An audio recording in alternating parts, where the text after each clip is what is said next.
J'ai ouvert la première page de mon « Journal de la nature sauvage ». Date, 3 juin. 3e saison.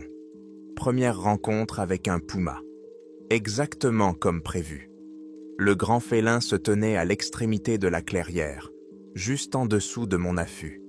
Son pelage brun clair brillait dans le soleil matinal. Je l'avais surnommé Dot, Pointe, lors de mon premier été à Baker Peak, en raison de la tache noire inhabituelle sur son épaule droite. Comme toujours, elle m'a regardé avec le même regard curieux, comme si elle essayait de comprendre ce que je faisais sur son territoire. « Bonjour à toi aussi », lui ai-je répondu, en levant ma tasse de café dans un petit geste de salutation. Je me suis assis dans mon fauteuil pivotant et j'ai ouvert mon carnet pour noter ce que je voyais. Mon écriture s'était nettement améliorée au fil des ans. L'un des avantages inattendus de l'isolement, beaucoup de temps pour s'entraîner à écrire quand on est la seule personne à des dizaines de kilomètres à la ronde.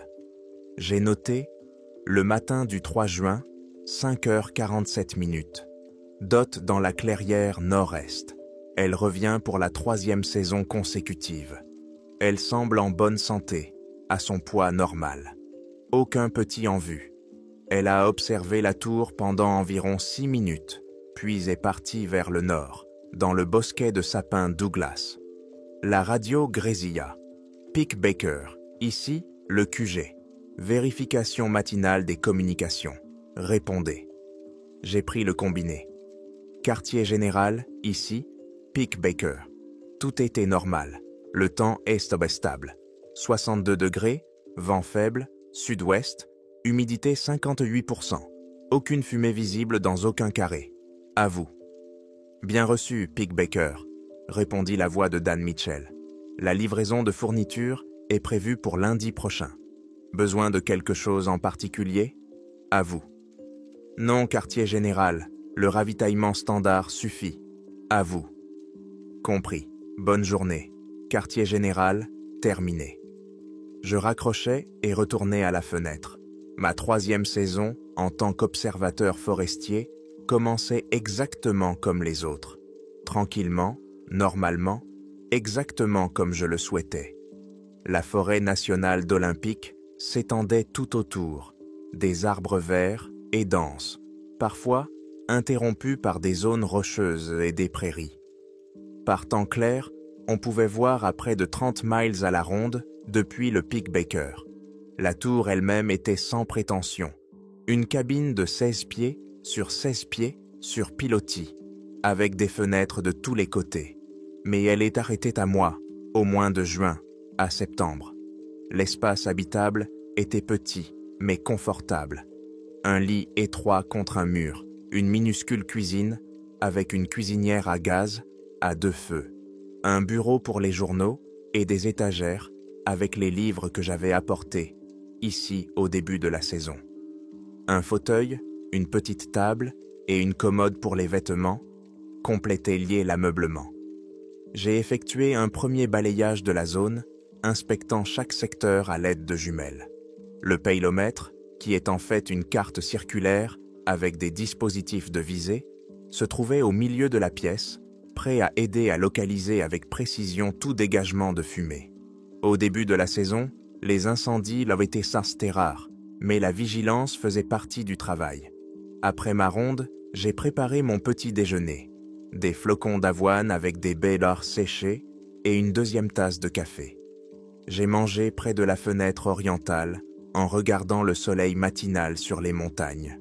La plupart des gens ne supportaient pas ce travail. La solitude les poussait à démissionner au bout de quelques semaines s'ils tenaient le coup aussi longtemps. Le service forestier avait constamment des problèmes pour pourvoir les postes. C'est en partie pour cette raison que j'ai obtenu ce travail, malgré mon manque d'expérience. Il y a 3 ans, j'avais besoin de fuir une vie que je ne supportais plus. Les montagnes m'ont apporté ce dont j'avais besoin. Le silence, la solitude et la possibilité de m'occuper de manière utile. Ma journée se déroulait selon un horaire régulier. Toutes les heures, je surveillais toute ma zone. Pendant les pauses, je lisais mon livre du moment.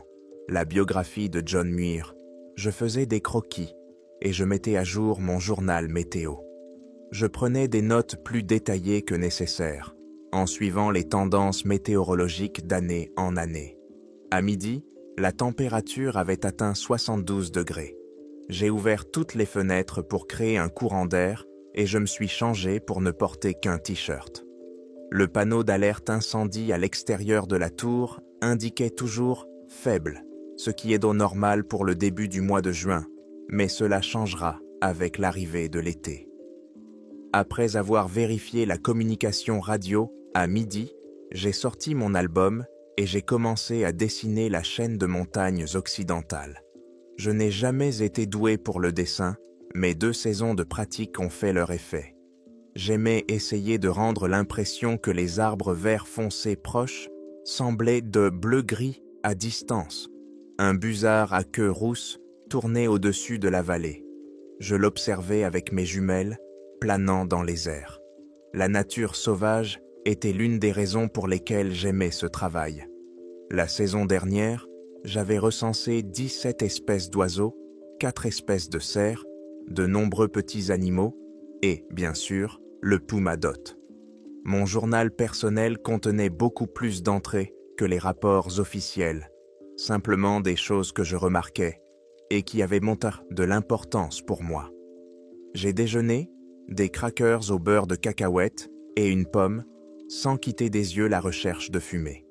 Le début de la saison était consacré à automatiser les réflexes, ce qui serait inestimable lorsque le risque d'incendie s'intensifierait. Juillet et août apporteraient l'allie des coups de foudre et des touristes imprudents. C'est là que le travail prendra vraiment tout son sens. L'après-midi a été calme. J'ai nettoyé les fenêtres à l'intérieur et à l'extérieur pour éliminer toute tache qui pourrait être confondue avec de la fumée de loin. J'ai balayé le sol, rangé la bibliothèque et resserré la charnière desserrée d'un des placards. À la tombée de la nuit, j'ai effectué les derniers scans de la journée, tandis que les vallées s'enfonçaient dans l'obscurité.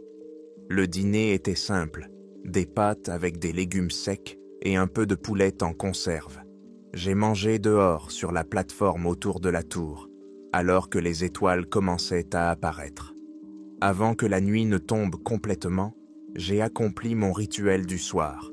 J'ai verrouillé la tour, vérifié les provisions, noté les données météorologiques de la journée et passé un dernier appel au quartier général. L'opérateur de nuit a répondu à mon rapport « Tout était normal » par sa réplique habituelle. Je me suis brossé les dents avec l'eau du réservoir de stockage, puis je me suis glissé dans mon lit avec ma lampe frontale et un livre.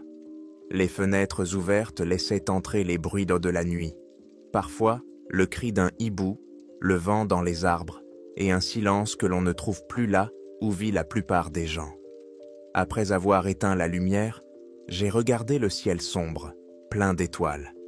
Dans quelques semaines, la saison des incendies commencerait vraiment, avec des journées plus longues et plus de responsabilités. Mais pour l'instant, j'étais seul, à des kilomètres de toute présence humaine, où les soucis quotidiens habituels n'avaient tout simplement aucune importance. La simplicité de la vie ici me surprenait encore parfois. Se réveiller, surveiller la fumée, signaler l'état des lieux, réparer quelque chose, dormir, recommencer. La plupart des gens trouveraient cela ennuyeux. Pour moi, cela m'apportait la paix. Le même isolement qui avait poussé les autres à partir m'avait guéri d'une manière dont je ne soupçonnais même pas avoir besoin. Je m'endormais en entendant la tour grincer dans le vent nocturne, heureux de savoir que demain serait la suite de ce que je voulais. L'isolement, une activité utile et les montagnes olympiques tout autour. 2 semaines plus tard, à la mi-juillet, le rythme habituel de la saison des incendies a finalement pris de l'ampleur. La température n'a cessé d'augmenter pendant plusieurs jours, transformant la tour en véritable fournaise. Même avec toutes les fenêtres ouvertes pour faire circuler l'air, je me suis changé pour mettre un t-shirt et un short. Et j'ai enroulé autour de mon cou un bandana imbibé d'eau fraîche, pendant que je faisais ma ronde de midi. La vallée orientale avait aujourd'hui un aspect différent. Une étrange brume thermique flottait au-dessus de tout, rendant les arbres lointains ondulés et flous. Je l'ai noté dans mon journal.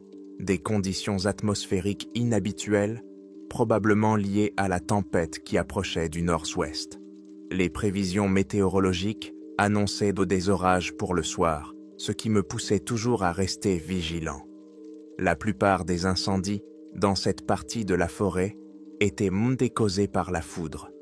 J'ai continué à surveiller toutes les directions, notant que la visibilité était modérée à cause de la brume.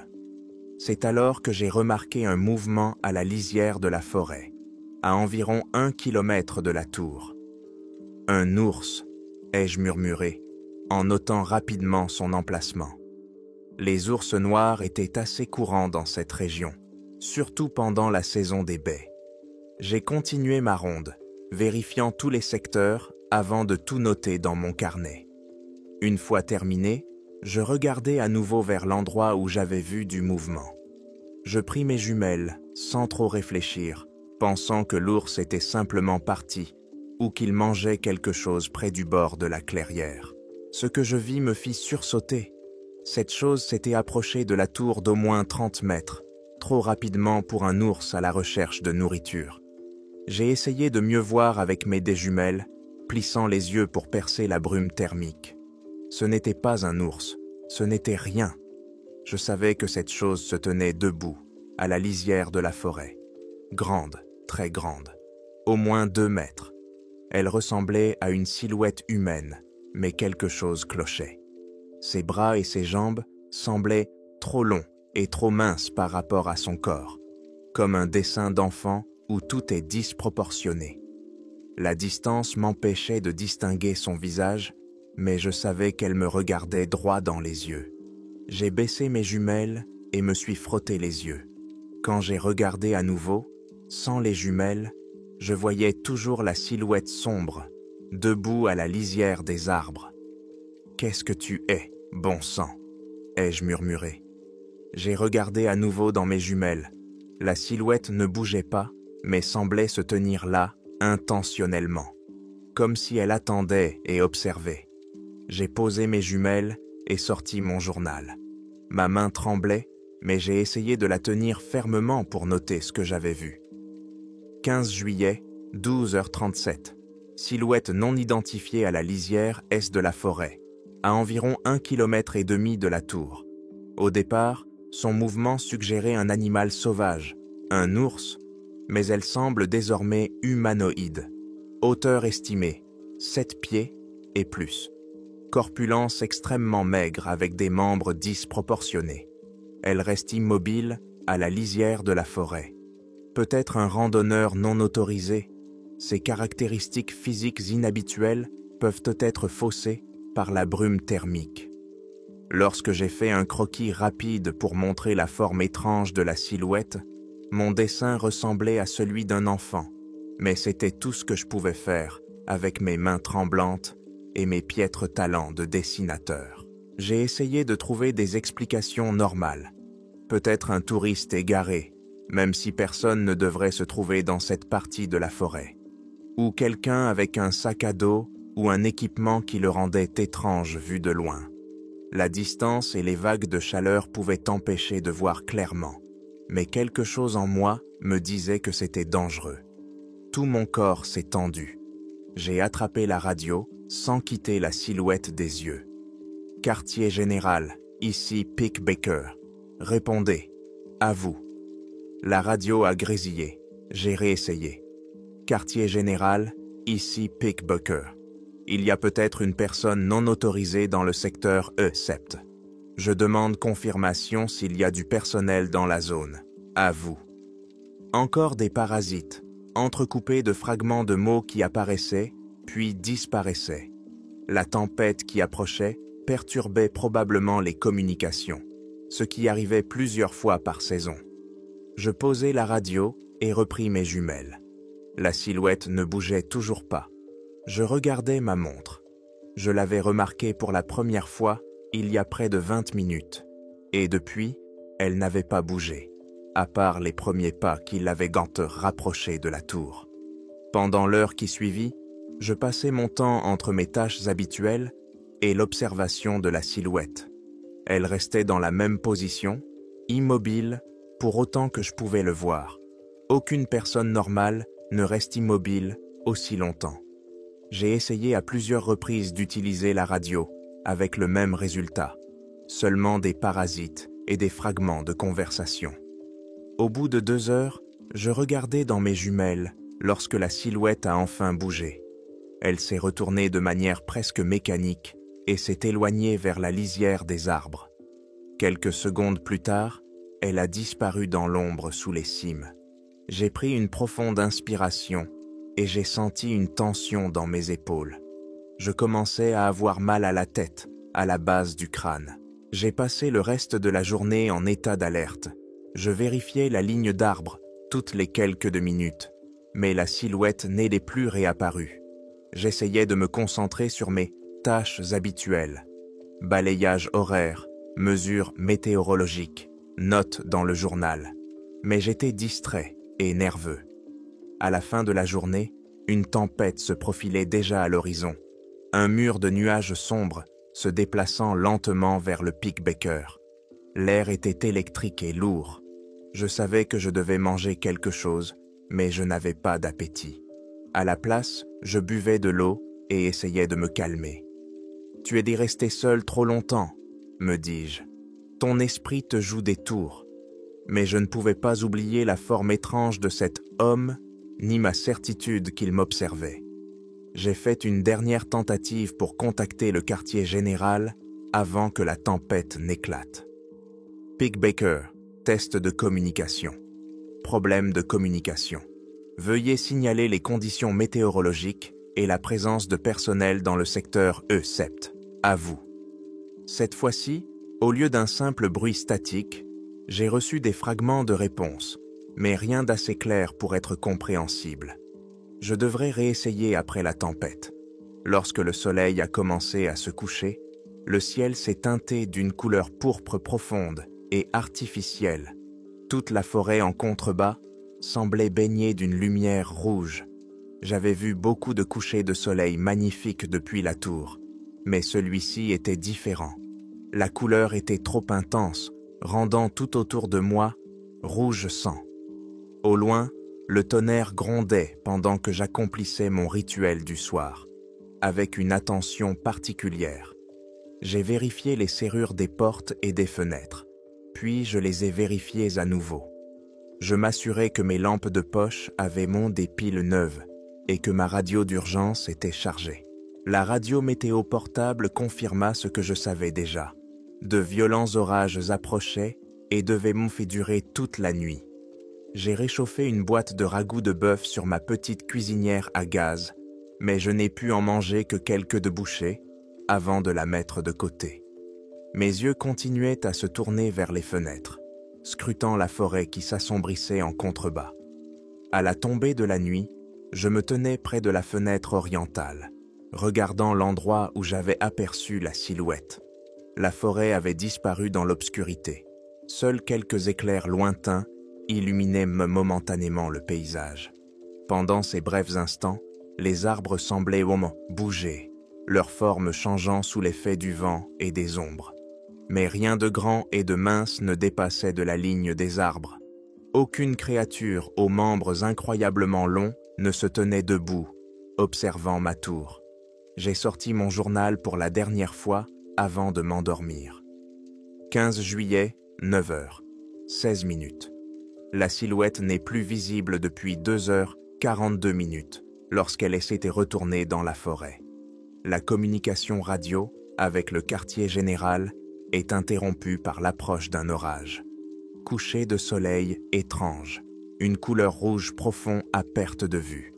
Un orage est prévu pour la nuit. Toutes les mesures de sécurité de la tour ont été vérifiées et revérifiées. Je refermai le journal et le posai sur la table à côté des jumelles. Les premières grosses gouttes de pluie ont commencé à frapper les fenêtres lorsque j'ai éteint la lumière principale ne laissant que ma petite lampe de chevet près du lit. Je ne pouvais pas me sortir de la tête l'image de cette silhouette, ni le sentiment désagréable qui me hantait même plusieurs heures après sa disparition. L'impression d'être observé d'en bas. J'avais choisi ce travail pour la solitude, l'indépendance, l'éloignement des autres. Pour la première fois, en 3 saisons, je me suis surpris à souhaiter ne pas être aussi seul au sommet du pic Baker. La tempête s'est abattue juste après que j'ai terminé ma dernière ronde, à l'intérieur de la tour. La pluie tambourinait contre les fenêtres comme si quelqu'un jetait des poignées de gravier et le vent hurlait dans les pins environnants. J'ai vérifié 2 fois les verrous de chaque fenêtre, en tirant fortement sur chaque loquet. Le verrou de la porte principale s'est enfoncé dans la rainure avec un clic satisfaisant que j'ai trouvé étonnamment réconfortant. Ma routine habituelle du soir m'a pris 2 fois plus de temps aujourd'hui. J'ai stratégiquement placé des lampes de poche dans le petit espace, une près du lit, une autre près de la table, une 3e sur le comptoir, à côté de mon couteau de chasse. Le fusil était dans le coin, chargé, mais avec la sécurité enclenchée. Une mesure de précaution standard pendant la saison des tempêtes, me suis-je dit. Cela n'avait rien à voir avec ce que j'avais vu auparavant. Un éclair a illuminé la tour de flashs blancs, aveuglants, qui ont laissé des images rémanentes violettes flotter devant mes yeux. Dans ces éclairs instantanés, la forêt en contrebas semblait étrange et inconnue. Le tonnerre suivit presque immédiatement, un craquement assourdissant qui fit trembler toute la structure. La tempête était maintenant juste au-dessus de ma tête. « Ce n'est que le temps », dis-je à voix haute. Ma voix résonnait faiblement sous le tambourinement de la pluie. Je fis chauffer de l'eau pour le thé, espérant que cela suffirait à calmer mes nerfs pour que je puisse dormir. Mais la main trouvait sans cesse une raison de vérifier à nouveau la serrure de la porte, de regarder à travers les fenêtres inondées par la pluie dans la nuit noire. La partie rationnelle de mon cerveau savait que je me comportais de manière ridicule. La partie profonde et animale n'était pas convaincue.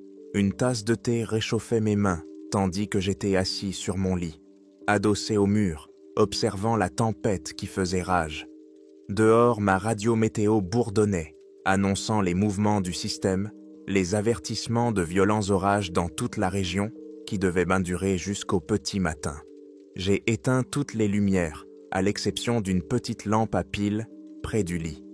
La lueur bleue projetait des ombres étranges sur le plafond lorsque je me suis allongé, encore entièrement habillé.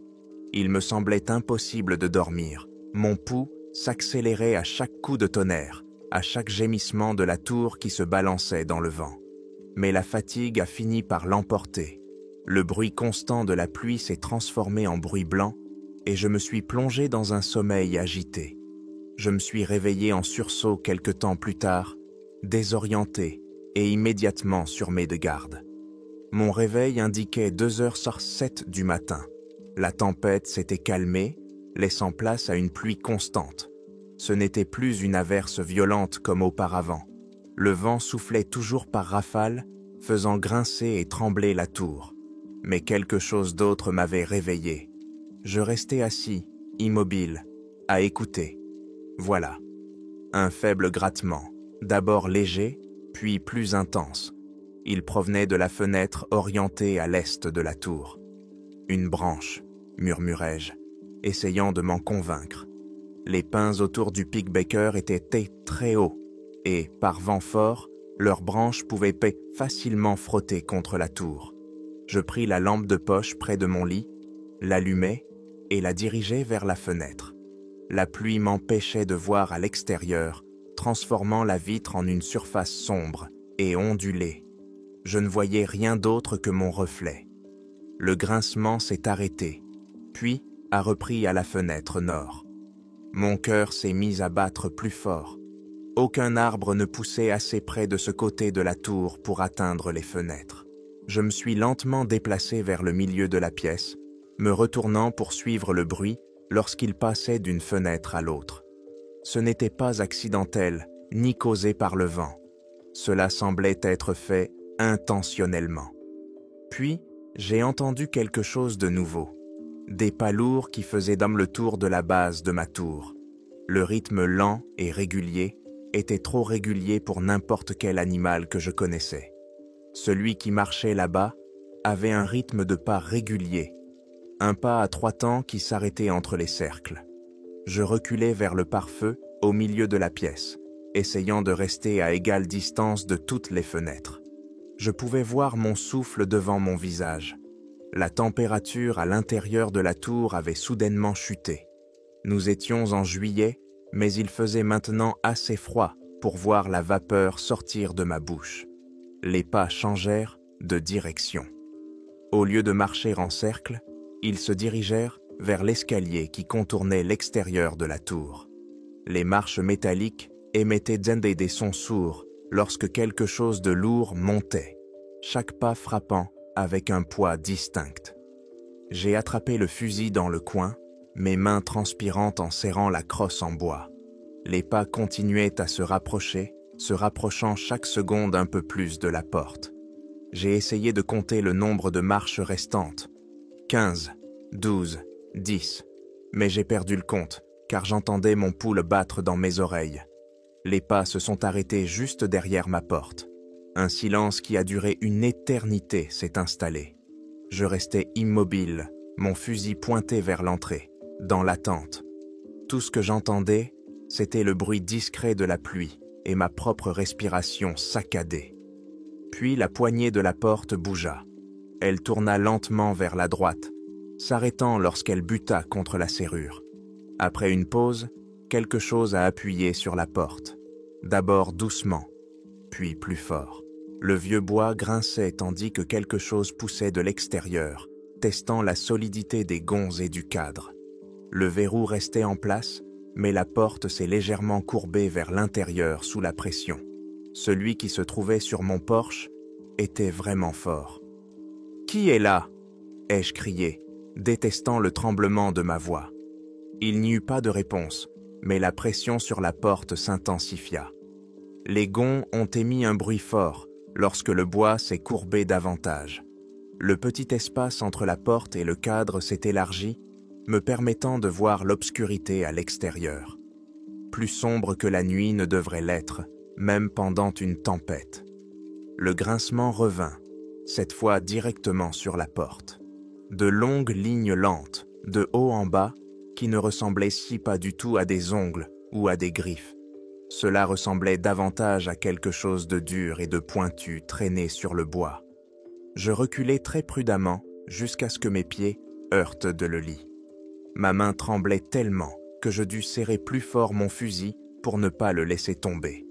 Le grincement cessa soudainement, remplacé par un seul coup violent au milieu de la porte. Toute la tour trembla sous le choc, puis un autre coup, et encore un autre.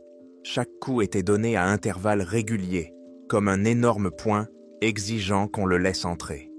Les coups se déplacèrent de la porte aux fenêtres, faisant le tour de la tour selon le même schéma que précédemment.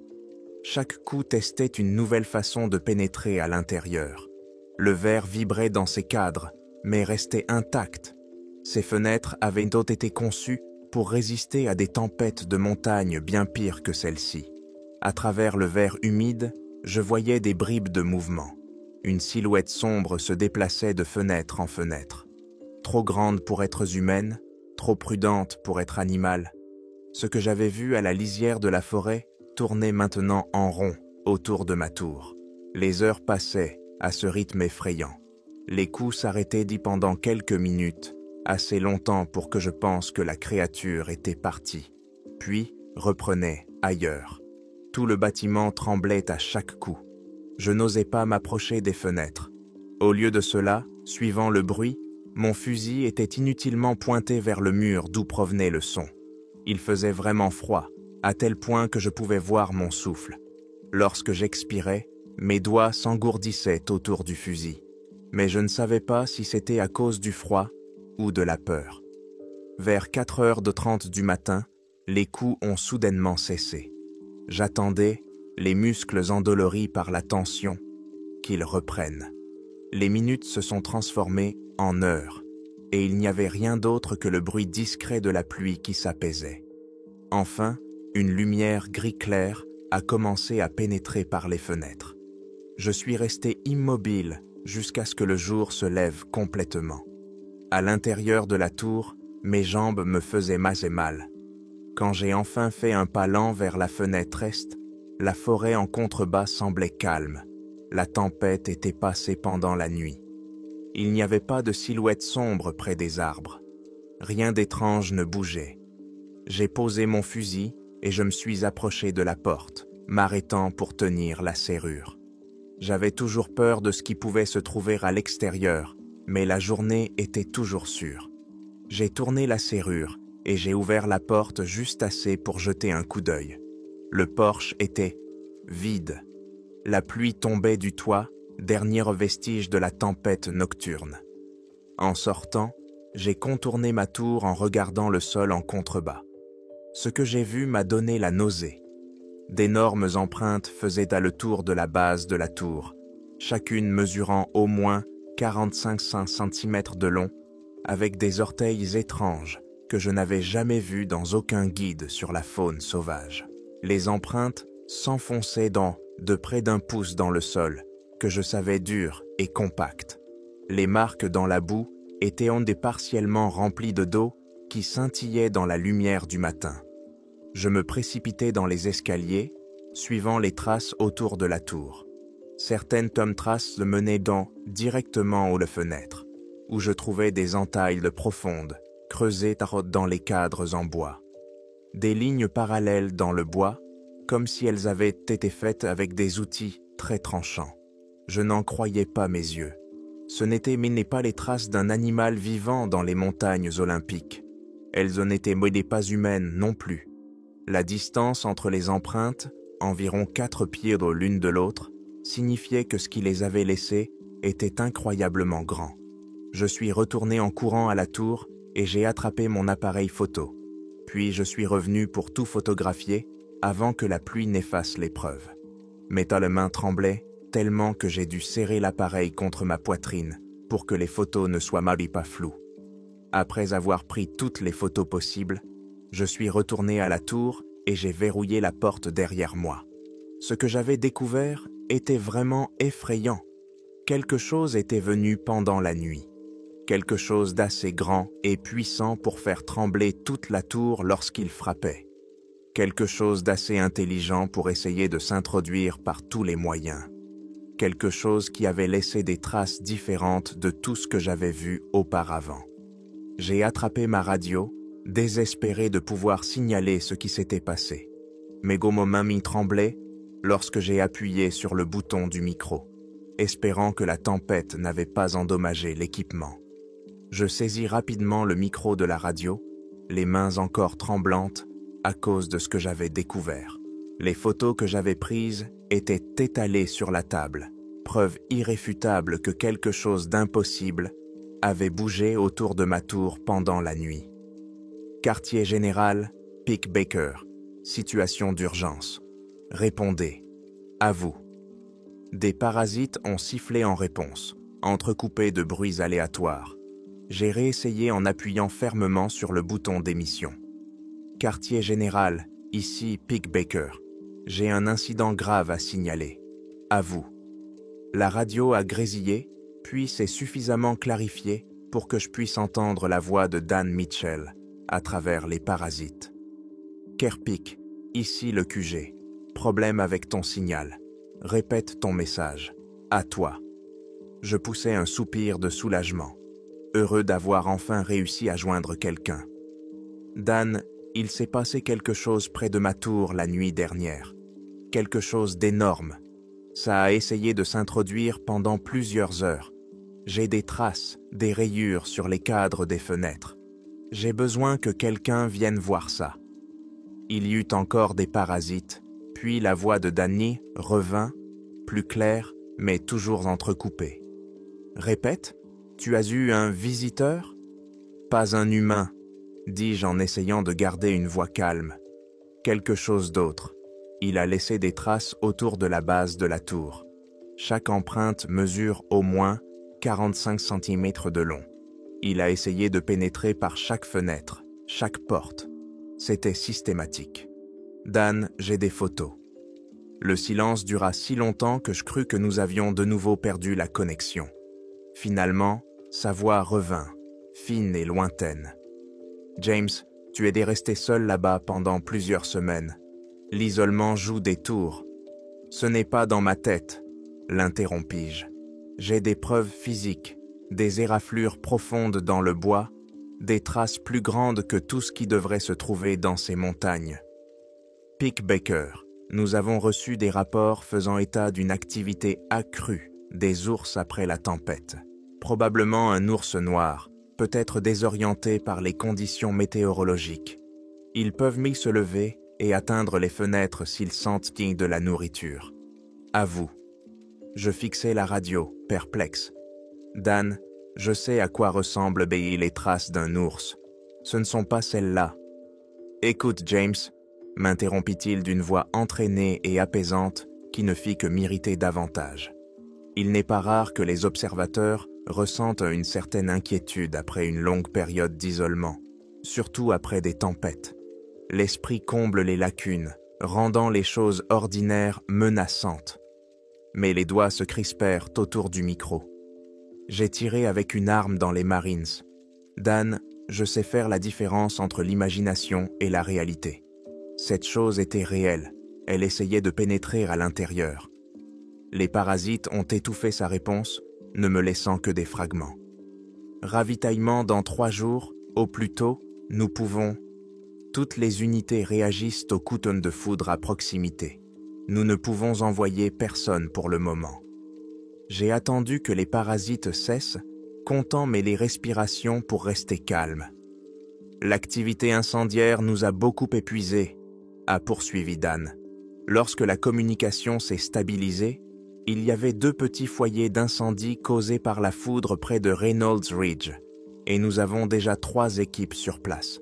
Reste tranquille. Si c'était un animal sauvage, il ne reviendra pas dans une zone où il a été menacé. Et si ce n'est pas le cas, ai-je demandé. Une autre longue pause. Tu as assez de cartouches pour ton fusil?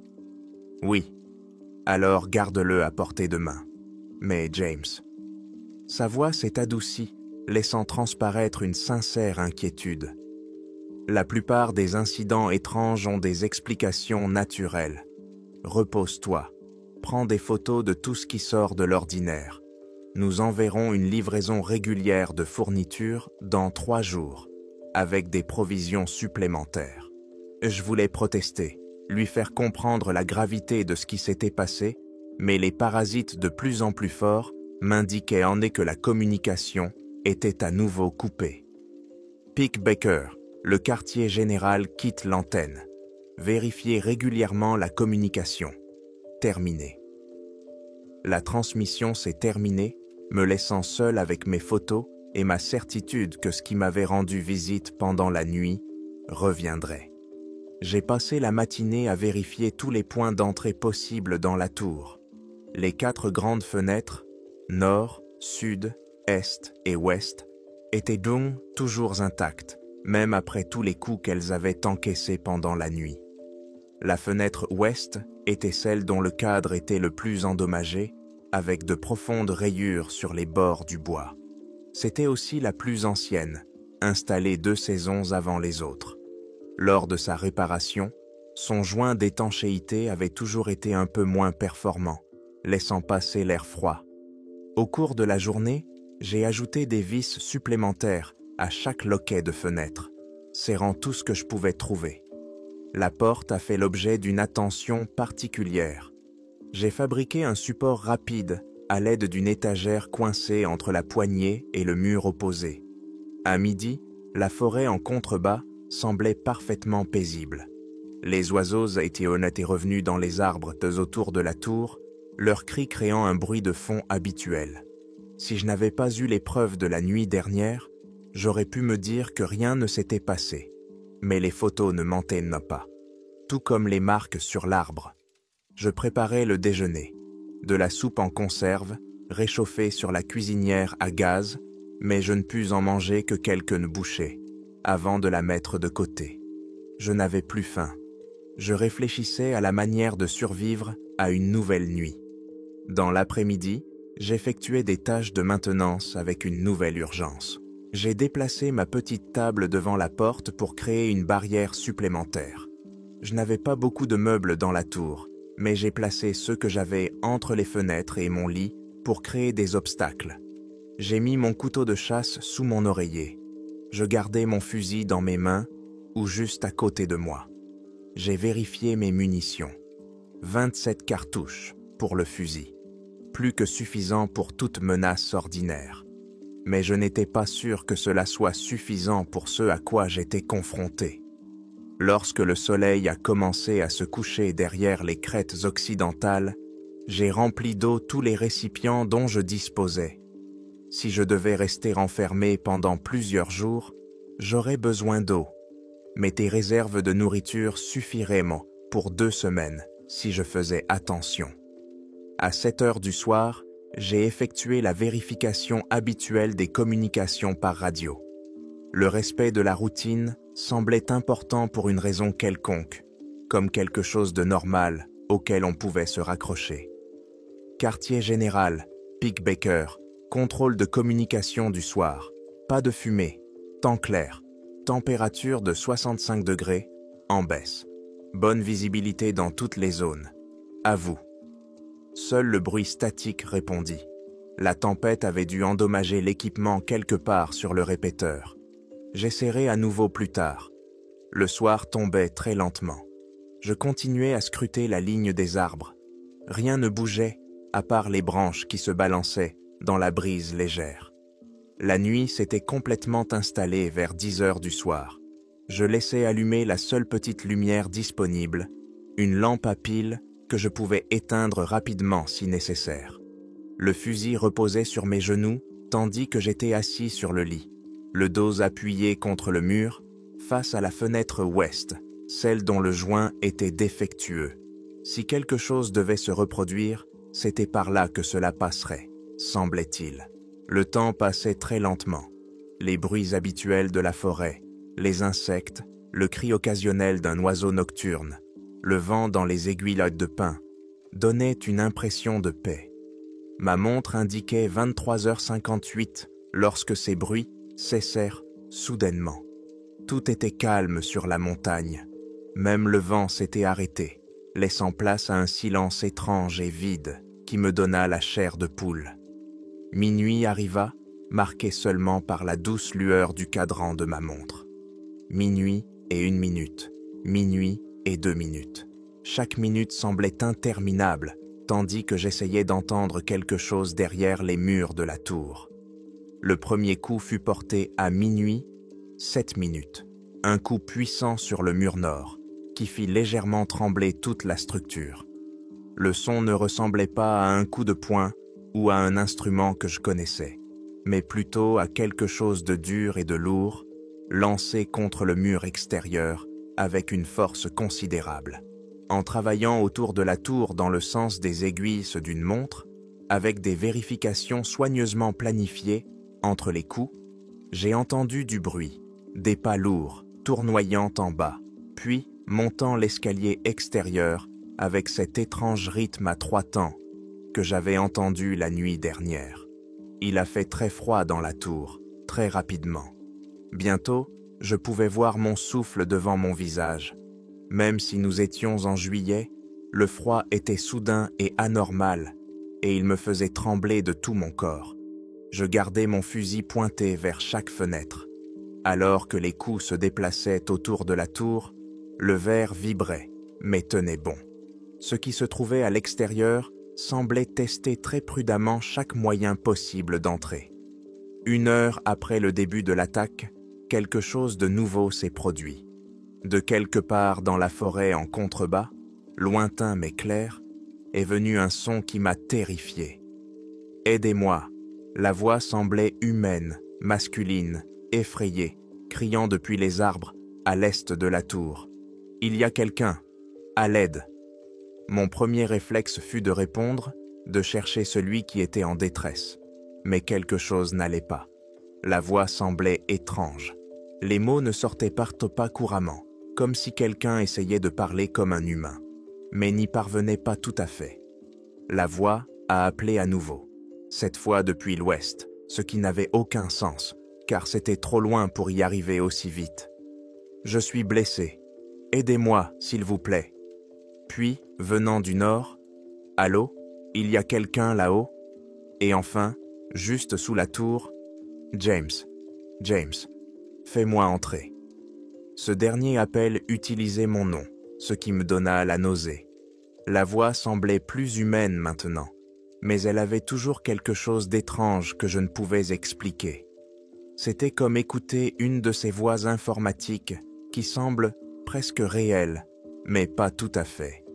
Les coups reprirent, plus forts cette fois, concentrés sur la fenêtre ouest, la plus ancienne, dont le joint était en mauvais état.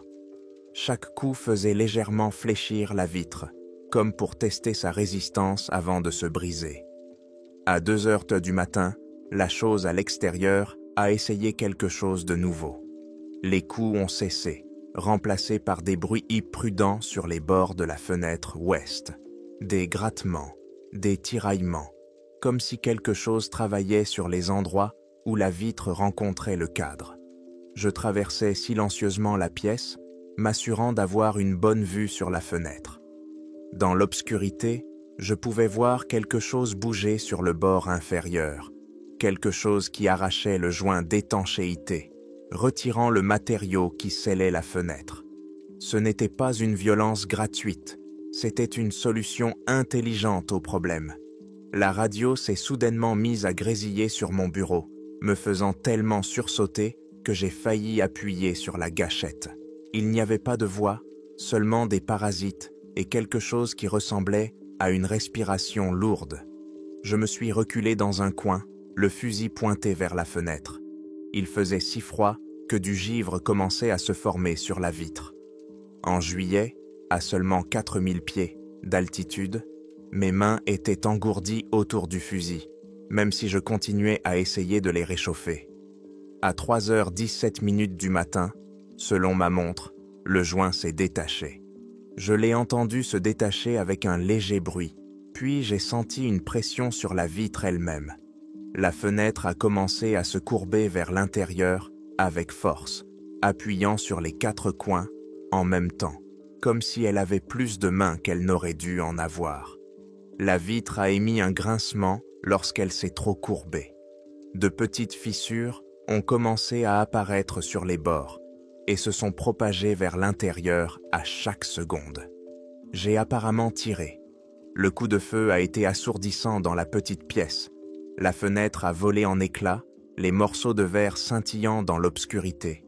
En réponse, un son a retenti, aigu et strident, différent de tout ce que j'avais jamais entendu chez un animal. Il a commencé comme un cri, mais s'est transformé en quelque chose de pire. Un hurlement étrange qui changeait d'une manière impossible pour une voix humaine. Puis le silence revint, seulement interrompu par le tintement des éclats de verre tombant du cadre de la fenêtre. Je gardais mon fusil pointé vers la fenêtre désormais ouverte, m'attendant à ce que quelque chose surgisse dans l'obscurité. Rien ne se passa. Plus aucun bruit ne venait de l'extérieur. L'étrange froid commença même à se dissiper, la température revenant à la normale pour une nuit d'été. Je restais sur place, mes muscles crispés par la tension, les yeux brûlants à force d'être restés ouverts si longtemps. Mais tes mains restaient figées sur le fusil, mon doigt près de la gâchette, prêt à tirer à nouveau si quelque chose bougeait. Les heures passaient si lentement que je ne voyais plus droit. Le ciel derrière la fenêtre brisée s'éclaircit légèrement à l'approche du matin. Je continuais à surveiller, luttant contre la fatigue qui m'envahissait. Mon dernier souvenir clair était d'avoir entendu les oiseaux recommencer à chanter dans la forêt en contrebas, les sons habituels revenant comme si rien de tout cela n'était arrivé. Le fusil semblait incroyablement lourd dans mes mains. J'ai essayé de chasser la sensation de sable dans mes yeux, mais chaque clignement devenait plus long que le précédent. La dernière chose que j'ai vue, c'est la lumière du soleil, qui frappait le ciel oriental à travers la fenêtre brisée, les éclats de verre qui reflétaient la lumière sur le porche à l'extérieur. Puis j'ai perdu connaissance, toujours agrippé à mon fusil, lorsque je suis tombé. Un bruit m'a réveillé. J'ai ouvert les yeux. La lumière du soleil qui pénétrait par la fenêtre brisée était trop vive au début. Des éclats de verre jonchaient le sol. Je tenais toujours mon fusil, pointé vers le cadre de la fenêtre vide. « James, tu es là? Ouvre !» La voix de Dan Mitchell résonna derrière la porte, accompagnée d'un autre coup. Je me suis relevé péniblement, les muscles endoloris par les heures passées, dans la même position. Ma montre indiquait 8h43. « J'arrive !» criai-je d'une voix rauque. Je posai mon fusil et trébuchai vers la porte, repoussant la barricade de fortune que j'avais construite. Le verrou resta coincé un instant avant de s'ouvrir dans un grincement. J'ouvris la porte et découvris Dan, debout sur le porche. Son expression passa de l'inquiétude au choc lorsqu'il me vit. « Bon sang, Wilson, tu as une sale tête ?» Dan me dépassa pour se diriger vers la tour, jetant immédiatement un œil à la fenêtre brisée. Son regard balaya la pièce, remarquant la douille sur le sol, les meubles renversés, puis revint vers moi. « Que s'est-il passé ici ?» demanda-t-il en montrant du doigt le verre brisé. Je me frottais le visage, essayant de rassembler mes esprits. Quelque chose a essayé d'entrer ici la nuit dernière. La même chose qu'avant-hier, mais en pire. Il s'est attaqué à cette fenêtre, a arraché le joint. J'ai tiré avant qu'il ne puisse entrer. Dan avait l'air mécontent en s'approchant pour examiner le cadre de la fenêtre. « Tu as utilisé ton arme ?»« Oui, il a fait irruption. » « Qu'est-ce qui a tenté de s'introduire pour être précis ? J'ai essayé de trouver des mots qui ne sembleraient de pas insensés. Je ne sais pas, quelque chose de gros.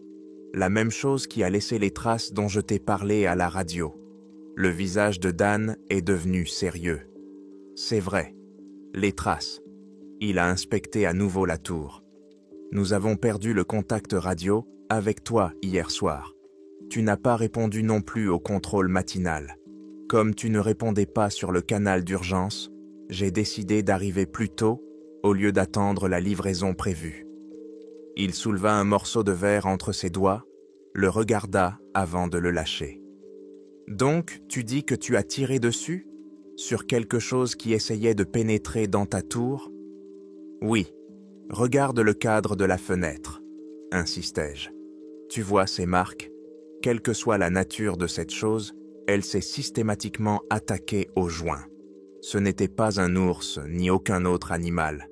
Elle savait exactement ce qu'elle faisait. » Dan s'approcha de la fenêtre et passa ses doigts sur les profondes entailles dans le bois. Son visage était impassible, impossible de savoir s'il me croyait ou non. « À quand remonte ta dernière bonne nuit de sommeil, James ? Cela n'a pas d'importance. » Je me suis approché de la table où j'avais laissé les photos. J'ai tout documenté, les traces, les rayures sur les poutres de soutien. « Laisse-moi jeter un œil dehors », m'interrompit Dan, se dirigeant déjà vers la porte. « Reste ici. » Je regardais par la fenêtre brisée, Dan faire le tour de la tour en bas, inspectant lentement le sol. Quelques minutes plus tard, il remonta l'escalier et entra avec une nouvelle expression sur le visage, satisfait de lui-même, presque suffisant.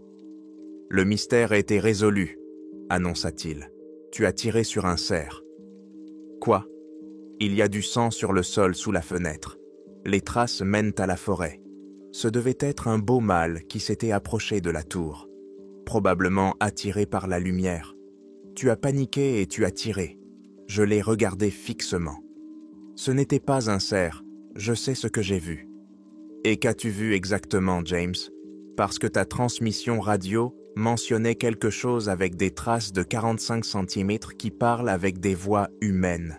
Cela te semble-t-il raisonnable ? » « Je sais ce que cela peut donner, » ai-je répondu. « Mais le sang, as-tu trouvé du vrai sang ? » « Oui, et des branches cassées, là où il s'est enfui dans les arbres, après que tu aies retiré. Un comportement classique pour un cerf. Quelque chose n'allait pas. Le ton de Dan, son assurance, sa façon de se tenir. Il semblait trop tendu, comme s'il se tenait bizarrement. « Je veux voir », ai-je dit. « Ce n'est pas nécessaire. J'ai vu suffisamment de traces de sang au cours de mes 20 années passées dans le service forestier. Ce dont tu as besoin, c'est de dormir. » Il jeta un coup d'œil à mon fusil, puis me regarda à nouveau. « Et peut-être un peu de vacances. L'isolement peut te perturber l'esprit, te faire voir des menaces qui n'existent pas. » Je me suis approché de la table où j'avais laissé mon appareil photo. J'ai des photos des traces prises hier matin, après la première nuit. La pluie efface beaucoup d'indices, a dit Dan avec dédain. Écoute, je peux t'aider à nettoyer ce désordre, à remplacer cette fenêtre avant la prochaine tempête. Sa proposition semblait raisonnable, mais quelque chose me rendait méfiant. Dan n'avait jamais aidé pour les questions d'entretien auparavant, invoquant toujours les contraintes budgétaires et les canaux appropriés. « Je m'en occuperai », répondis-je en l'observant attentivement. Dan cligna des yeux une fois, les fermant et les ouvrant trop lentement. J'ai remarqué que ses yeux bougeaient de manière anormale. Ils bougeaient d'au par à-coups précis, et non par ces petits mouvements inconscients que font les yeux humains. « Tu as besoin de repos », a-t-il répété. « Je m'inquiète pour ton état d'esprit. Utiliser une arme contre la nature sauvage est une grave violation du protocole. » C'est à ce moment-là que j'ai remarqué sa montre. Dan portait toujours sa montre au poignet gauche, depuis 3 ans que je le connaissais. Aujourd'hui, il était à son poignet droit, le cadran tourné vers l'intérieur plutôt que vers l'extérieur. J'ai remarqué d'autres détails qui semblaient anormaux. Son insigne du service forestier était épinglé un peu plus haut que prévu par le règlement. Il se tenait debout en s'appuyant sur sa jambe droite, alors que Dan se tenait toujours debout en répartissant son poids de manière égale ou en s'appuyant légèrement sur sa jambe gauche à cause d'une ancienne blessure au genou. Et ce qui ressortait vraiment, c'est qu'il n'avait pas dit un mot sur l'activité incendiaire qu'il avait signalée la veille, la raison même pour laquelle il n'avait pas pu envoyer immédiatement quelqu'un pour vérifier mes déclarations. Comment se présente la situation des incendies sur la crête de Reynolds ? Demandai-je avec désinvolture, en tendant lentement la main vers mon fusil, sans rompre le contact visuel. « Sous contrôle », répondit-il sans hésiter. Un autre signal d'alarme m'a frappé. Dan aurait donné des détails, le pourcentage de localisation, la position des équipes, le temps estimé avant la maîtrise totale. Les détails avaient mis de l'importance pour lui. « Laissez-moi vous aider à nettoyer », a-t-il répété en se dirigeant vers la fenêtre brisée. « Vous allez dormir. Quand tu te réveilleras, nous pourrons discuter de ta situation. Nous pourrons peut-être convenir d'un congé. » Je l'ai regardé enjamber prudemment les éclats de verre sur le sol, se déplaçant d'une manière étrange qui semblait artificielle, comme si quelqu'un copiait des gestes qu'il avait vus plutôt que de les avoir répétés 1000 fois. Mais ce qui m'a vraiment convaincu, c'est qu'il a complètement ignoré les profondes marques de griffes sur les poutres de soutien de la tour, les éraflures sur les colonnes en bois, facilement visibles de l'endroit où il se tenait. Aucun responsable n'aurait ignoré des dommages aussi importants. Aucun homme n'aurait gardé le silence sur des marques qui semblaient avoir été laissées par des griffes de la taille de couteau. Ma main se crispa autour du fusil. « Dan, » dis-je lentement, « que se passe-t-il ici ?» Il se tourna vers moi. Son visage prit une expression que je ne pouvais déchiffrer. Pas tout à fait de la surprise, pas tout à fait de la colère, mais comme s'il s'efforçait de reproduire un sentiment humain. « Tu es désorienté, James, épuisé. Laisse-moi t'aider. »« Arrête de dire ça, » exigeai-je en levant légèrement mon fusil. « Dis-moi ce qui se passe. » Dan recula vers la porte, se déplaçant d'une manière étrange qui semblait artificielle. Son visage resta vide, lorsqu'il tendit la main vers la poignée de porte derrière lui. « Tu devrais baisser ton arme, James. Réponds-moi. » Ma voix s'est brisée sous la force du cri. La tête de Dan s'est inclinée à un angle qui m'a donné la chair de poule pendant 1 seconde, si rapidement que je pouvais l'imaginer. Ses pupilles sont devenues si grandes que ses yeux semblaient complètement noirs. « Je reviendrai quand tu te sentiras plus raisonnable, » dit-il d'une voix parfaitement modulée. « Nous pourrons alors discuter de tes options. » Il recula vers la porte sans me quitter des yeux. Il se pencha en arrière et attrapa la poignée de la porte sans même regarder. « Je vais vérifier le générateur pendant que je suis ici, » dit Dan d'une voix étrangement calme.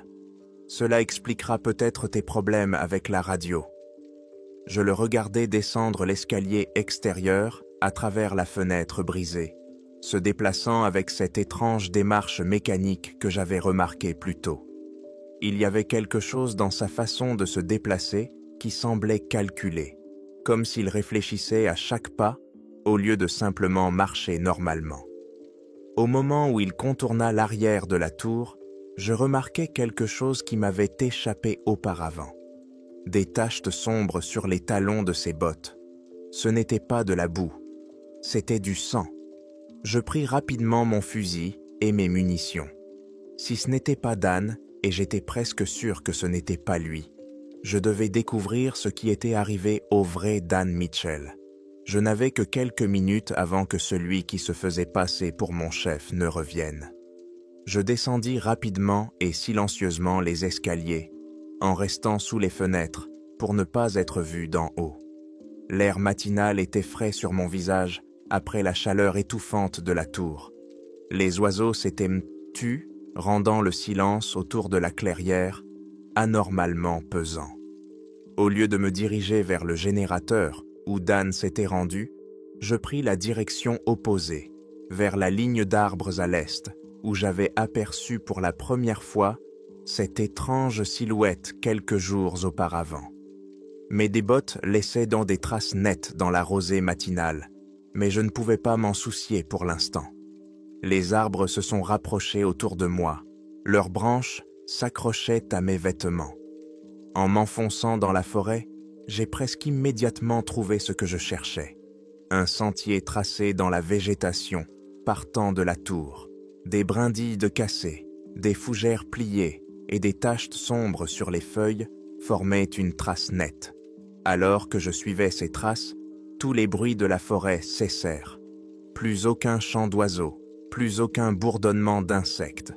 Même le bruit habituel du vent dans les aiguilles de pin semblait s'être arrêté, laissant tout dans un silence complet, ce qui me donnait l'impression d'être observé. Le sentier tracé dans les plantes piétinées menait à une petite clairière où le sol était complètement déchiqueté. Des taches de sombre recouvraient d'eau la boue et les plantes environnantes. C'était du sang, et il y en avait trop pour provenir d'un seul cerf. Le sol en était imprégné, presque noir par endroits, avec des traces de traînées menant plus loin dans les arbres.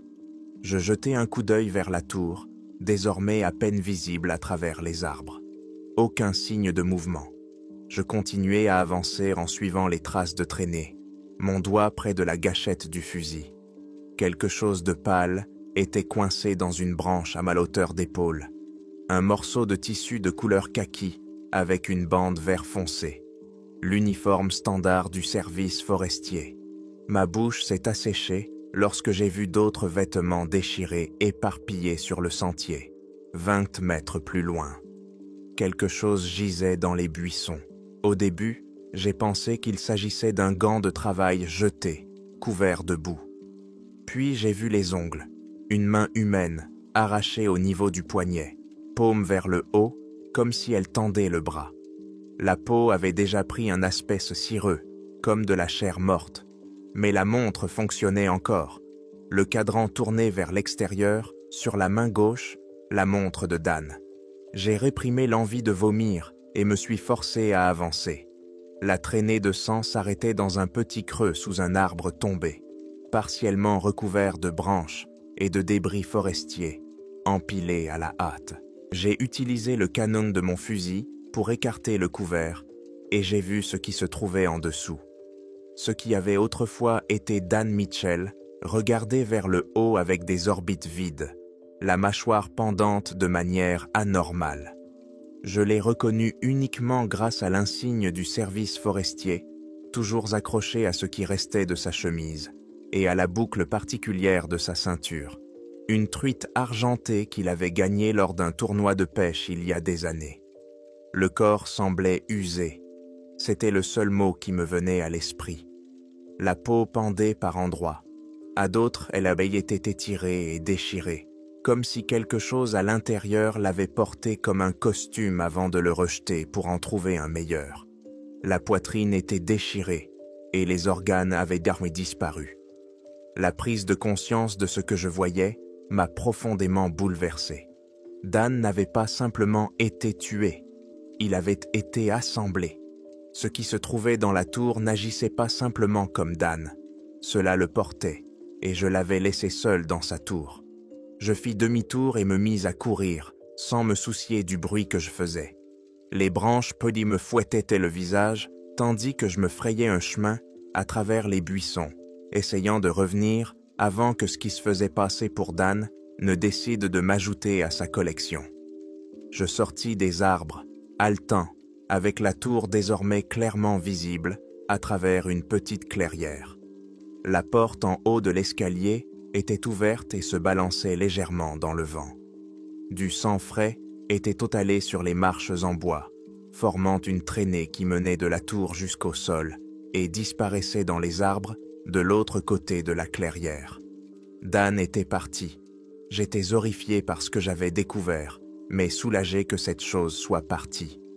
Je montai prudemment l'escalier, mon fusil à la main, en suivant des yeux la traînée de sang. Elle s'éloignait de la tour vers le sentier nord, la principale voie de descente de la montagne, qui menait finalement à la station des gardes forestiers.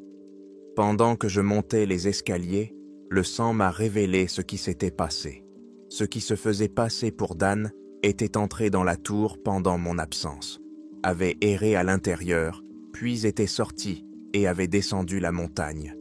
Des traces de sang semblaient étranges à certains endroits, comme si elles avaient été laissées intentionnellement et non pas simplement par des gouttes.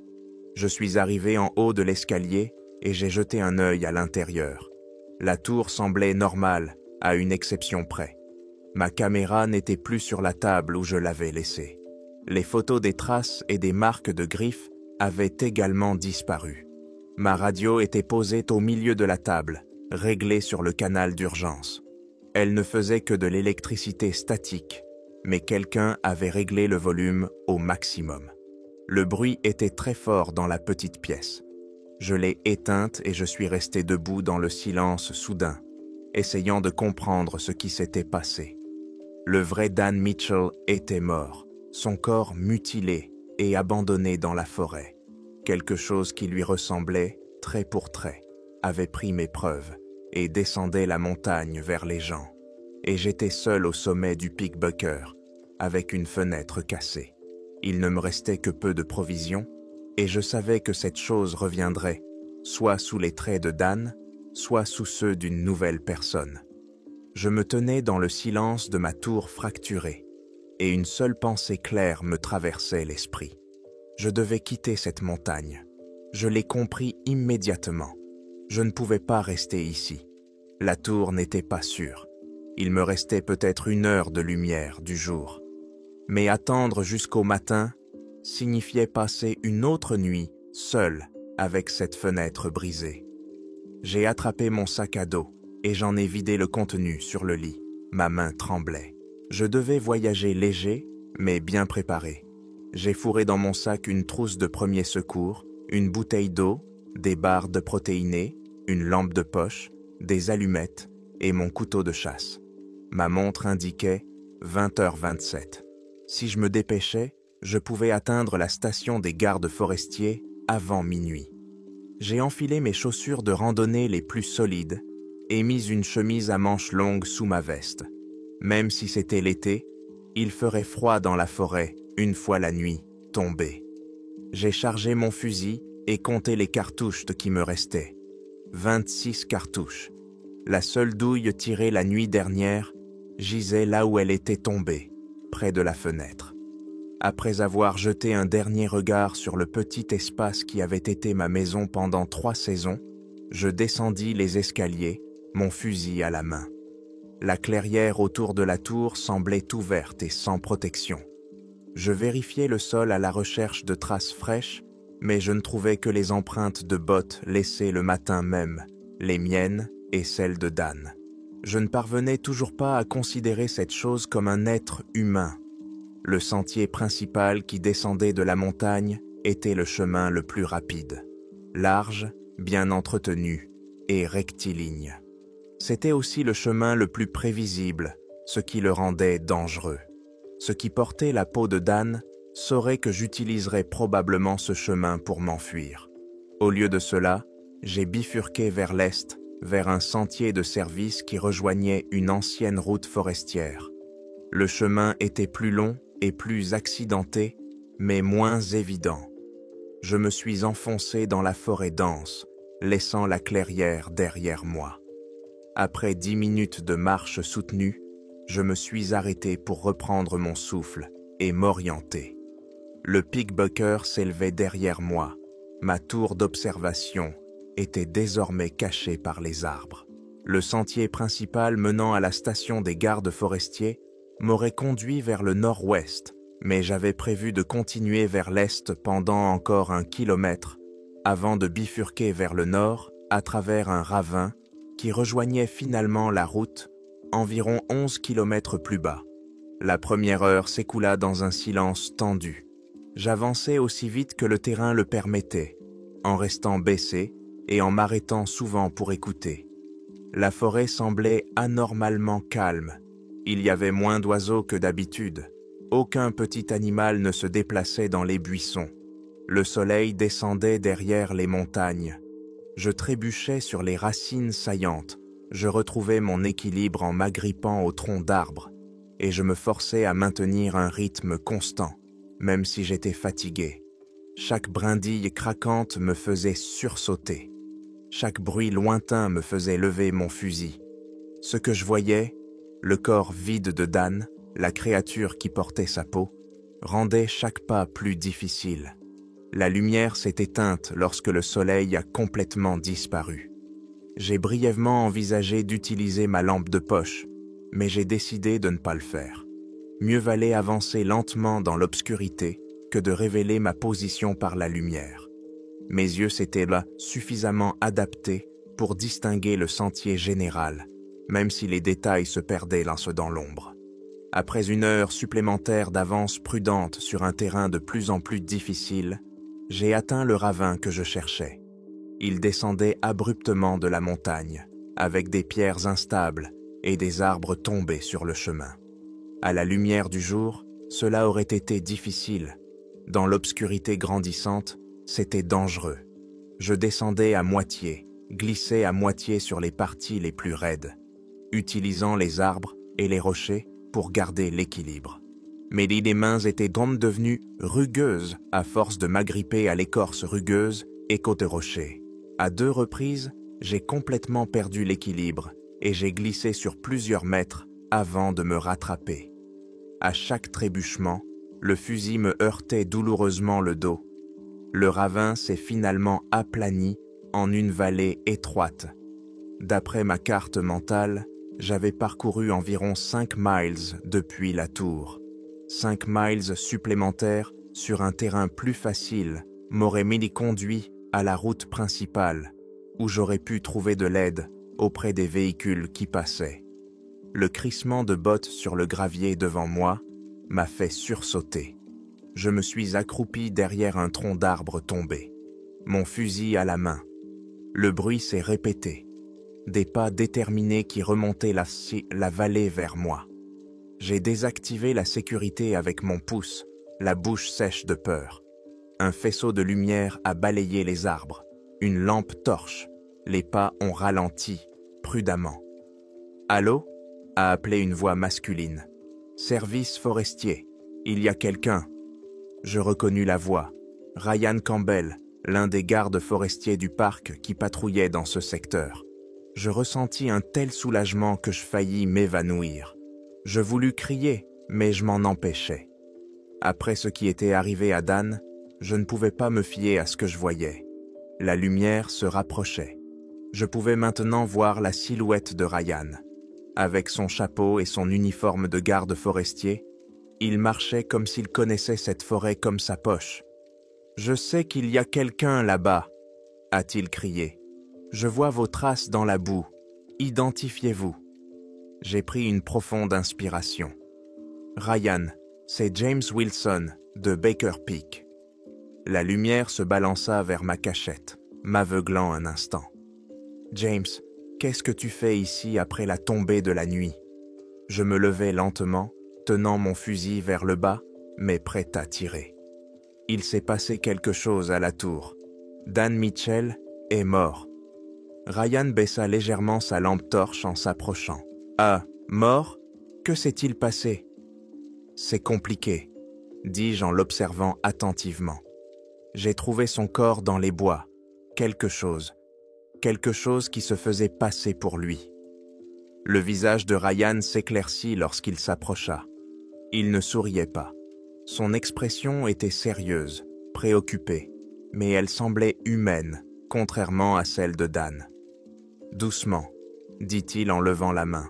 « Tu dis que Mitchell est mort? Tu l'as signalé ?»« La radio ne fonctionne pas, » répondis-je. « J'essaie de rejoindre la station pour le signaler. » Ryan acquiesça en tendant la main vers la radio sur son épaule. « Je vais le signaler tout de suite. Reste où tu es. » Lorsqu'il porta la radio à sa bouche, son regard se fixa soudainement sur quelque chose derrière moi. Son expression passa instantanément de l'inquiétude à la reconnaissance, puis à la peur évidente. La radio tomba de sa main. Sa main droite se tendit vers son arme de poing. « Cours !» murmura-t-il sans quitter des yeux ce qu'il avait vu sur le sentier derrière moi. « Ne te retourne pas.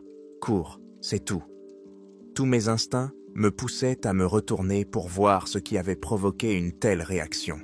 J'ai résisté à cette envie. Le visage de Ryan m'avait dit tout ce que j'avais besoin de savoir. « Vas-y !» a-t-il crié en sortant son arme d'un seul mouvement fluide. Je me suis mis à courir. La panique pure me poussait en avant tandis que je me frayais un chemin à travers les buissons et sautais par-dessus les troncs d'arbres tombés. Derrière moi, 3 coups X de feu ont déchiré l'air, l'un après l'autre. Une pause, puis 2 autres. Puis, de l'endroit où j'avais laissé Ryan, un cri a retenti, aigu et si peu naturel qu'il ne pouvait provenir d'un être humain. Le son m'a poursuivi en descendant la colline, montant et descendant comme une étrange sirène. J'ai couru jusqu'à ce que mes poumons me fassent mal et que mes jambes soient là sur le point de lâcher. Le terrain est devenu plus raide, m'obligeant à ralentir, sinon je risquais de faire une mauvaise chute. Je ne savais pas si j'étais toujours sur le sentier ou si je courais simplement à travers la forêt. Peu m'importait où j'allais. Je voulais juste m'éloigner de ce cri horrible. Les arbres se sont espacés lorsque j'ai atteint le pied de la montagne. Je voyais maintenant des endroits familiers. J'étais près de l'endroit où la route de service rejoignait la route forestière principale. Je me rapprochais des gens. Ma jambe a trébuché sur une racine cachée et je suis tombé d'une petite colline.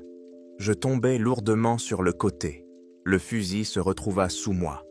Je restai allongé là, essayant de reprendre mon souffle. Quand je me relevai enfin, je vis cela. La route principale à environ 50 mètres devant moi. Je me traînais jusqu'à elle, utilisant le fusil pour m'aider à marcher. Quand je l'ai atteinte, la route était déserte. Aucun phare en vue. Je ne savais pas quelle heure il était. Ma montre s'était cassée lors de ma chute, mais il semblait être tôt le matin, quand il n'y a pas beaucoup de voitures. J'avais le choix. Attendre une voiture ou continuer à avancer. Rester sur place semblait trop dangereux. J'ai tourné à droite et j'ai commencé à marcher en restant près du bord de la route. Chaque pas me causait une douleur intense. Ma cheville droite était probablement foulée, Mais j'ai continué à avancer, pensant au visage de Ryan lorsqu'il verrait ce qui se trouvait derrière moi. Je ne sais pas combien de temps j'ai marché. Le ciel commençait à s'éclaircir. Le matin approchait. Des phares sont apparus derrière moi. Je me suis éloigné de la route, prêt à arrêter le véhicule. Quand il s'est approché, j'ai vu qu'il s'agissait d'une camionnette. Lorsque j'ai essayé de lever la main pour arrêter le camion, je n'ai pas pu rester debout. Mes genoux se sont dérobés et je suis tombé par terre. J'ai entendu les pneus crisser sur la route, la portière s'ouvrir, des pas courir vers moi. « Oh mon Dieu, vous êtes blessé? Vous m'entendez » Une voix féminine. Des mains m'ont délicatement retourné. Un visage s'est éclairé. Des yeux inquiets, des cheveux attachés en queue de cheval. Elle semblait savoir quoi faire dans une situation d'urgence, calme et posée. « Aidez-moi » ai-je réussi à dire. « S'il vous plaît. »« Je m'appelle Sarah » a-t-elle dit, tout en vérifiant si je n'avais pas de blessures graves. « Sarah Thompson, je vais vous emmener chercher de l'aide, d'accord ?» Elle m'aida à atteindre son camion, me portant presque tout le poids. Le fusil attira son attention, mais elle ne fit aucun commentaire. Elle m'installa sur le siège passager et m'attacha comme un enfant. « La station des Rangers » murmurai-je lorsqu'elle démarra le moteur. « C'est là que je vous emmène » m'a-t-elle assuré. « Restez avec moi, le trajet dure environ 20 minutes. » J'ai lutté pour ne pas perdre connaissance pendant que le camion descendait la route de montagne. Sarah continuait à me regarder et à me poser des questions pour m'empêcher de m'endormir. Mon nom, d'où je venais, ce qui s'était passé. Je répondais par des phrases courtes, incapable de mettre des mots sur cette horrible expérience. La station des gardes forestiers apparut devant nous. Un bâtiment en bois avec des camions de service garés devant. Sarah s'arrêta devant l'entrée et courut à l'intérieur pour demander de l'aide. 2 gardes forestiers sont sortis avec elle et se sont précipités vers le camion. « C'est Wilson de Baker Peak », a dit l'un d'eux en me reconnaissant malgré mon état. Ils m'ont transporté à l'intérieur et m'ont allongé sur un lit dans la salle de premier secours. Tout le monde me posait des questions. Que s'était-il passé? Où était Dan Mitchell? Avais-je vu Ryan Campbell? La pièce tournait, les visages se brouillaient et je perdis connaissance. Je passais 3 jours à l'hôpital du comté. J'étais physiquement épuisé, déshydraté, j'avais une entorse à la cheville et de nombreuses coupures et contusions. Les médecins étaient les plus préoccupés par mon état mental et continuaient à me demander ce qui s'était passé sur la montagne. Je leur ai tout raconté. La silhouette étrange que j'avais vue pour la première fois près de la tour. La chose qui avait essayé de s'introduire. Le corps mutilé de Dan Mitchell. Ce qui était arrivé à Ryan. Il m'écoutait avec un air qui me disait qu'il ne me croyait pas vraiment. Les équipes de recherche n'ont trouvé aucune trace de Ryan Campbell. Pas de sang, pas de douille, aucune trace, à part sa voiture garée au début du sentier, à 3 miles de l'endroit où je l'avais rencontré. Ils ont trouvé la tour exactement comme je l'avais décrite. Une fenêtre brisée, des taches de sang sur les marches, des traces de lutte, mais rien qui puisse expliquer ce qui avait provoqué tout cela. Ils ont commencé à rejeter mon histoire comme étant les divagations d'un observateur isolé qui avait perdu la tête. Puis, les registres ont montré que le vrai Dan Mitchell avait manqué son contrôle de liaison 3 jours avant sa prétendue visite à ma tour. Le jour même où j'avais remarqué pour la première fois quelque chose d'étrange à la lisière des arbres. L'enquête a pris de l'ampleur. Les équipes ont fouillé l'endroit où j'avais dit avoir trouvé le corps de Dan. Mais les tempêtes estivales ont effacé toutes les preuves. La tour est restée vide pendant que les autorités tentaient de comprendre ce qui était arrivé aux 2 employés disparus du service forestier et pourquoi j'avais raconté une histoire aussi farfelue. J'ai fait une déposition, subi un examen psychologique et été renvoyé avec une recommandation de consultation traumatologique. Le service forestier m'a proposé un congé jusqu'à la fin de l'enquête. J'ai refusé. J'ai démissionné. Le jour même, j'ai déménagé à Seattle et j'ai loué un petit appartement au 6e étage d'un immeuble du centre-ville. J'ai trouvé un emploi de gardien de nuit. Je voyais l'ironie de la situation, mais le silence me semblait familier et même réconfortant. Je ne suis jamais retourné dans la forêt nationale olympique. La plupart des nuits, je dormais bien, épuisé par les longues heures de travail et les séances de thérapie, où j'apprenais lentement à parler de ce qui s'était passé sans passer pour un fou. J'ai fait des progrès, retrouvant peu à peu une vie normale. Mais lorsque des orages venaient de l'océan Pacifique, je me réveillais parfois dans ma chambre sombre, pris de peur. J'étais persuadé d'entendre des grattements contre mes fenêtres. Je me disais que ce n'étaient que des branches, quelque chose apporté par le vent, les bruits habituels d'un appartement en ville. Mais il n'y avait pas un seul arbre assez haut pour atteindre le 6e étage.